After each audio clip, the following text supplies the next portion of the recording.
Selamat pagi bosku, jumpa kembali bersama saya Cecilia dari Pilar Mas Investindo Sekuritas. Touch your heart, touch your profit.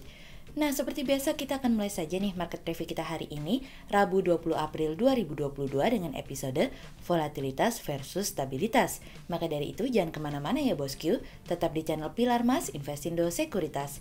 Touch your heart, touch your profit. Pionir Sekuritas Channel di Indonesia.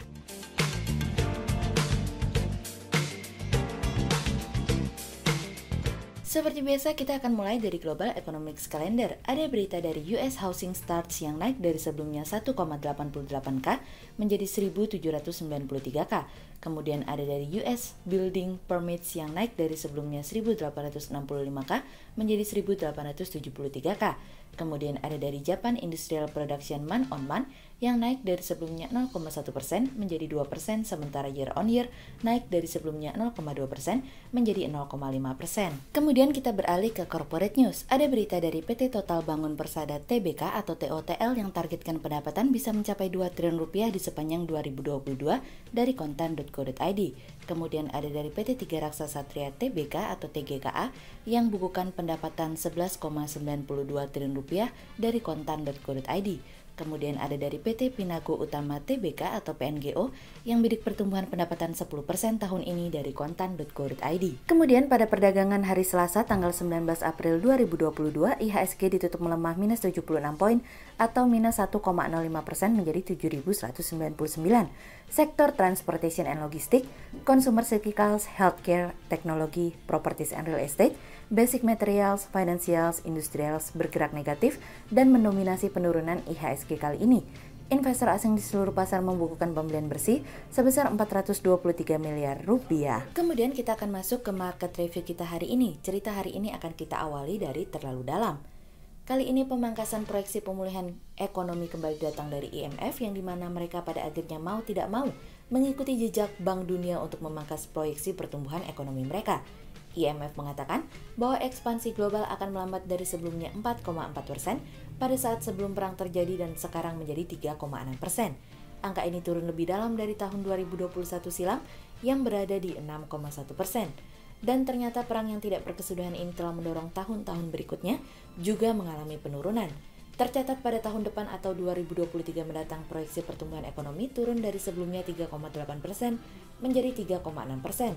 IMF sendiri melihat inflasi untuk tahun ini juga mengalami kenaikan. Mereka melihat inflasi di negara maju sebesar 5,7% dan negara berkembang 8,7%. Kenaikan harga konsumen sendiri diperkirakan akan melambat pada tahun 2023 mendatang. Untuk negara maju turun menjadi 2,5% dan untuk negara berkembang turun menjadi 6,5%. IMF mengatakan bahwa meningkatnya risiko ternyata telah membuat ekspektasi inflasi menjadi tidak terkendali, yang dimana hal tersebut telah mendorong berbagai bank sentral untuk melakukan kebijakan moneter yang lebih agresif. Ekspektasi inflasi mungkin akan memburuk dengan cepat apabila penguncian di Cina berlangsung lebih lama daripada yang diperkirakan. Karena penguncian Cina yang lebih lama akan mendorong terganggunya pasokan global yang sampai saat ini belum bisa digantikan dengan negara lain. IMF juga memproyeksikan perekonomian Ukraina yang dimana akibat invasi ekonomi Ukraina mengalami kontraksi sebesar 35% pada tahun 2022. Tidak hanya Ukraina, namun invasi Rusia sendiri mengalami penurunan 8,5% karena sanksi yang diberikan oleh rekan-rekan pihak barat dan hilangnya kepercayaan di negara tersebut. Dampak dari invasi tersebut saat ini sudah mulai dirasakan oleh dunia di mana telah mendorong harga komoditas mengalami kenaikan, mendorong biaya makanan mengalami kenaikan, dan tentu saja bahan bakar yang mendorong protes di seluruh dunia dari Sri Lanka hingga Peru. Di Amerika dan beberapa bagian Eropa, inflasi naik ke level tertingginya dengan sangat cepat dalam kurun waktu beberapa dekade yang kami khawatirkan adalah tentu saja menuntut respon dari bank sentral lebih cepat. Sebelumnya kalau kita ingat, Lagarde mengatakan akan menaikkan tingkat suku bunga pada akhir tahun 2022 dan ternyata ada kemungkinan di bulan Juni Bank Sentral Eropa akan menaikkan tingkat suku bunga mereka. Kawasan Eropa sendiri diperkirakan mengalami penurunan peringkat pertumbuhan ekonomi dengan cepat, yang dimana pertumbuhan ekonomi diperkirakan akan turun dari sebelumnya 3,9% menjadi 2,8%. Saat ini kalau kita perhatikan, Amerika justru tidak terlalu terpengaruh oleh perang dan ekonomi akan tetap tumbuh meskipun turun dari sebelumnya 4,8% menjadi 4,4%. Pemerintah Amerika sendiri menargetkan perekonomian akan tumbuh sekitar 5,5%. IMF melihat perekonomian Cina akan tetap tumbuh namun mengalami penurunan dari sebelumnya 4,8% menjadi 4,4%. IMF sendiri memperkirakan ketika perang terjadi lebih lama, sanksi terhadap minyak dan gas Rusia akan diperluas pada pertengahan tahun ini yang akan mendorong harga komoditas bergerak lebih tinggi. Akibat situasi dan kondisi yang terjadi saat ini, risiko utang mengalami peningkatan khususnya di negara-negara yang masuk dalam kategori emerging market. Beberapa negara mungkin akan memerlukan restrukturisasi utang negara untuk membebaskan sumber daya untuk bidang kesehatan, sosial, dan pembangunan yang penting. G20 sudah menyiapkan langkah-langkah yang disebut kerangka kerja bersama meskipun proses tersebut belum selesai. Apabila tidak ada invasi, mungkin kita masih melihat inflasi yang cenderung lebih stabil sehingga bank sentral tidak terburu-buru dalam menaikkan tingkat suku bunga. Namun mungkin apabila tidak ada invasi, IHSG mungkin tidak akan to the moon sekarang. Sehingga kami melihat sekalipun ada hal yang buruk terjadi, namun pastilah kebaikan di dalamnya. Kemudian cerita selanjutnya datang dari Solid. Pertumbuhan kredit industri perbankan membaik seiring dengan tren pemulihan ekonomi. Per Desember 2021, kredit bank BUMN 7,2% tumbuh lebih tinggi di atas rata-rata industri yang sebesar 5,2%, lalu diikuti oleh kredit bank syariah 6,8% dan bank BPD 5,6%. Dana pihak ketiga atau DPK tumbuh lebih baik dari penyaluran kredit, di mana rata-rata industri DPK perbankan sebesar 12,2%. DPK pada BPD 15,4% dan syariah 15,2%, memimpin yang mana unggul dari sisi captive market yang mereka miliki. Bahkan DPK swasta nasional 13,1% masih tumbuh lebih baik dari bank BUMN 10,7%. Jika dibandingkan terlihat gap antara penyaluran kredit dan dana pihak ketiga hingga membawa tren loan to deposit ratio atau LDR secara industri mengalami penurunan sebesar 77,1%. Selain gap antara pertumbuhan kredit dengan DPK, sejumlah tantangan yang membayangi yaitu barrier to entry yang cukup tinggi untuk mempersyaratkan modal inti minimum sebesar 3 triliun rupiah untuk bank mini seiring dengan tren new economy digital yang mendorong hadirnya perbankan digital. Tren kenaikan modal inti sudah terlihat sejak 2020 dari awalnya 1 triliun rupiah menjadi 3 triliun rupiah pada 2022. Kenaikan modal inti mengerek ramai pasar saham tanah air melalui rights issue. Per Desember 2021, IHSG mencatatkan return sebesar 10,08%. Pada saat yang sama, kinerja sektor keuangan cukup baik dengan membukukan return sebesar 8,9%. Tak hanya aturan tersebut yang mengangkat IHSG dan sektor keuangan karena aksi korporasinya, namun juga tren growth stock yang berterbangan sejak tahun lalu dengan total return sebesar 340,14%. Restrukturisasi kredit perbankan juga membaik yang masih ditopang oleh kebutuhan pendanaan usaha seiring dengan longgarnya aktivitas masyarakat dan tren suku bunga rendah yang sesuai rilis terbaru Bank Indonesia masih dipertahankan stabil di level 3,5%. Kinerja perbankan saat ini masih tumbuh positif yakni sebesar 3,22% di tengah IHSG yang sudah mulai melambung sebesar 9,60%. Sektor perbankan saat ini pun masih tertinggal dari IHSG sebab dominasi sektor energi yang masih cukup kuat di market.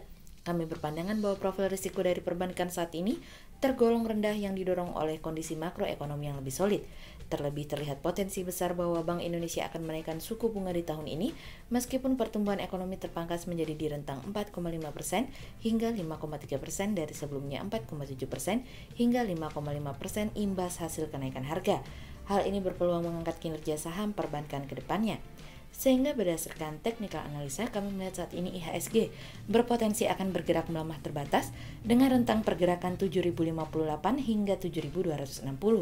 Ada ruang untuk menguat apabila IHSG konsisten bergerak di 7.200 ya. Berikut stock watch pilar emas hari ini ya bosku. Yang pertama ada dari BBRI, kemudian yang kedua ada dari BSDE, dan yang ketiga ada dari Metsi. Berikut dua saham yang kami analisa hari ini ya bosku. Yang pertama ada dari Demas atau PT Pura Delta Lestari Tbk yang membukukan laba bersih sebesar 715 miliar rupiah di tahun 2021. Positifnya kinerja laba bersih perusahaan sejalan dengan kontribusi pendapatan yang dibukukan sepanjang tahun 2021. Sehingga berdasarkan technical analisa dalam tren pada jangka waktu short term berpotensi untuk bearish dengan target 160 dan tingkat probabilitas sebesar 73%, sementara dalam jangka waktu long term berpotensi untuk bearish dengan target 130 dan tingkat probabilitas sebesar 79%. Kemudian yang kedua ada dari BCAP atau PT MNC Capital Indonesia Tbk yang melaporkan hasil keuangan audit yang berakhir pada tanggal 31 Desember 2021 dengan pendapatan konsolidasi sebesar 2.735 miliar rupiah. Pendapatan yang dibukukan tersebut sejalan dengan pendapatan berasal dari bunga dan dividen sebesar Rp1.532 miliar atau setara dengan 56% dari total pendapatan, diikuti oleh pendapatan pasar modal sebesar Rp434 miliar, kemudian pendapatan premi bersih sebesar Rp372 miliar, pertumbuhan pendapatan digital dari hanya Rp72 miliar pada tahun 2020 menjadi Rp145 miliar pada tahun 2021, peningkatan signifikan year on year sebesar 100,5%. Sehingga berdasarkan technical analisa dalam tren pada jangka waktu short term berpotensi untuk bearish dengan target 230 dan tingkat probabilitas sebesar 36%, sementara dalam jangka waktu long term berpotensi untuk bullish dengan target 425 dan tingkat probabilitas sebesar 60%. Berikut kami akan menampilkan 40 saham pilihan dari Pilar Mas.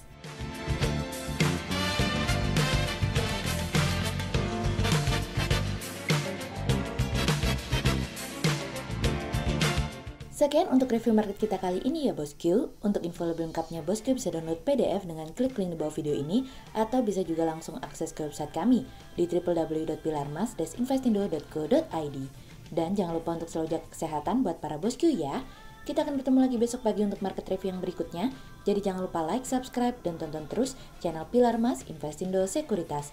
Touch your heart, touch your profit. Pionir Sekuritas Channel di Indonesia.